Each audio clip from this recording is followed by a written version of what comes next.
Recommendation systems are shaping our life, and we are not even aware of this.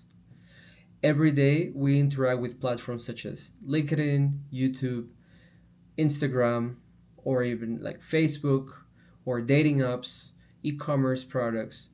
All of these platforms across the internet use what is called recommendation systems.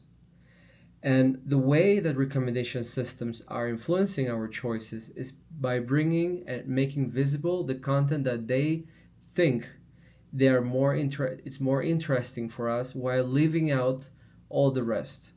And this creates a reinforcement loop that makes it very hard to escape with, specifically for vulnerable people or people with ideas that might seem a bit extreme. This self reinforcement loops that recommendation systems do can create big distortions in reality and create divisions and polarizations in society. Therefore, when we develop technology and when we create new products or interact with it, we should be aware of the risks that are involved with it. And the way I like to think about it, it's through a real supermarket. Imagine there are two supermarkets that you go in. The first supermarket you go, the first thing you see on the shelves, on the assortment that you're looking at, are healthy products.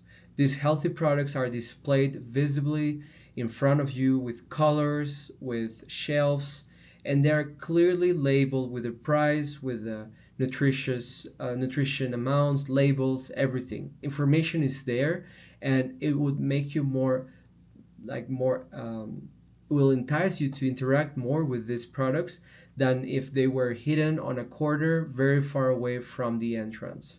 The same happens with recommendation systems. These are like supermarkets where we are being incentivized to interact with the products and the posts and the comments and the videos that are shown to us. However, they are not always the best things for us. There's not always the healthiest products for us.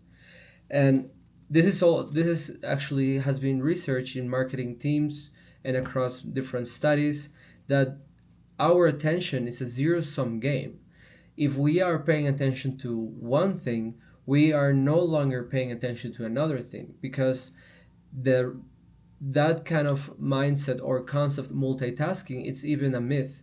We can't do literally two things at the same time. We always need to switch to another context, and our minds, they are very fast, they are very powerful, and it seems that we're doing two things at the same time, but in reality we are only paying attention to one thing at a time, even though that might be interrupted very easily. Recommendation systems are very powerful tools because they decide for us which piece of content gets attention and which one doesn't. And the problem arises when the tool decides what is valuable and what is not valuable for us. We are social beings, and we tend to attach our self worth by that meaning. So that means if you publish a video, if you publish the post on LinkedIn, if you publish something and you get a lot of likes, you get a lot of attention, you can make something go viral. It seems that society is rewarding us more with praise and power and money than those people that might still have something really valuable to say, but they're not rewarding them at all by any kinds of attention. And that is also a hidden risk that we should be aware of, this kind of algorithmic recommendation systems. Recommendation systems have a lot about have a lot of obvious benefits. They can help us to filter the noise from things. They can make us more efficient. So imagine if you were gonna go to the cinema, or you had to choose across a lot of movies, like basically before Netflix even existed. We had to scroll down hundreds and hundreds and hundreds of movies before we actually selected something that we might actually like. Recommendation systems make choices very easy for us, and clearly labeled and visible to what could be very related to our own taste, which is great because we can make better choices that we enjoy most, and at the end we interact, engage more with the platform in question. The problem is that we don't really talk enough is what is the role and what is the impact of a reinforcement loop in those recommendation systems?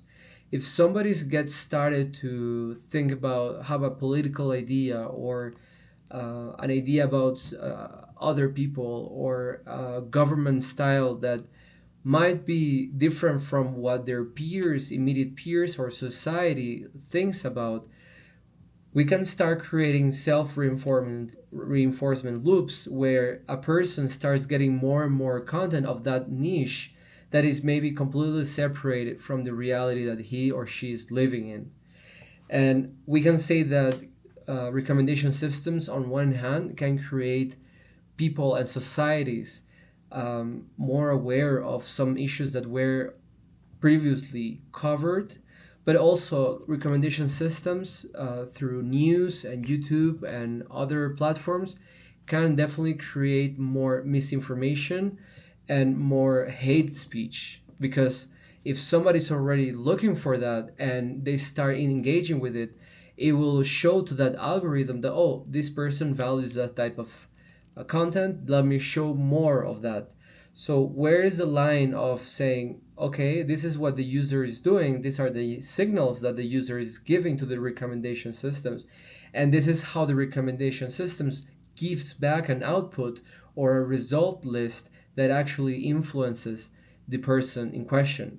So it's a two-way street. I don't think recommendation systems are really only about helping the user, but also it's shaping the user in making different choices every time something new is being recommended.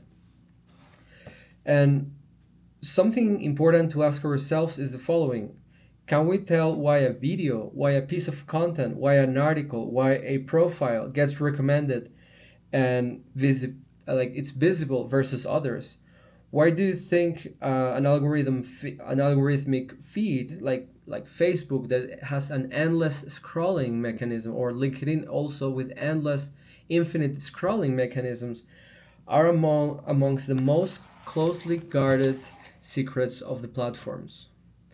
What is that information that is so important and commercially critical to the platform that they don't want to share? There's no information about the signals of what valuable means. Because when a content creator or a LinkedIn guru expert tells you that if you want to be successful on social media, you need to create valuable content. What is exactly valuable? What is the definition of valuable? That people engage with it? So does it mean that if people engage with bad content, or with content that incentivizes not so, like, not a right behavior or not a right speech or not respect towards others or our own self, does that mean that it's valuable? I don't think so. So we need to start talking about what are those signals, behavioral signals, that those technology companies are actually talking about when they create recommendation systems. Because it's not about the tool controlling us, it's actually we controlling the tool by knowing what are the behavioral signals being sent to the algorithm every time we interact with the platforms, that could create a change and a positive impact both to the user, and recommendations actually challenging the user and creating a more Socratic way of interacting with the platform instead. What if we could create also recommendation systems that are not only about pleasing the user, but also challenging the user in his or her own assumptions, and making systems and platforms that actually make critical thinking the real basis of interaction, rather than just pleasing and giving easy dopamine to the user? What if we could create a new baseline on what these recommendation systems and how our lives would actually change for that? We will get different products recommended, we will get different profiles recommended, we will get different posts, messages, videos recommended, all the content that we will consume will be actually different. So maybe it's not about eliminating recommendation systems, because they have a ton of value and they have created a lot of super amazing applications that has revolutionized the world. But it's more about how are these mechanisms in place, and should we start establishing some rules on when to stop agreeing with the user and actually challenging the user. And this is also what some AI scientists and AI security experts are also talking about. Should we create more AI that does not only agree with the user, but rather also helps the user think in different perspectives, gain different ideas? And there's a quote from one of the books that I will leave here in the description. It's still being written, but I got early access to it, which is, who gets to define concrete measures on what constitutes valuable content. I added this part so that it makes it more clear. Gets to determine what is considered important and what is the narrative and what their narrative focuses on. And then here it's a part that I wrote about my own reflection. That is why it's so important to find a scientifically grounded way to understand the behavioral signals that are measured by recommendation systems and talk about it in a transparent manner. That is, what differentiates controlling the tool, and this is exactly the quote also from the book, that is what exactly differentiates controlling the tool and the tool controlling the people. So I welcome you to think about all the choices that you've made because you've been recommended to something.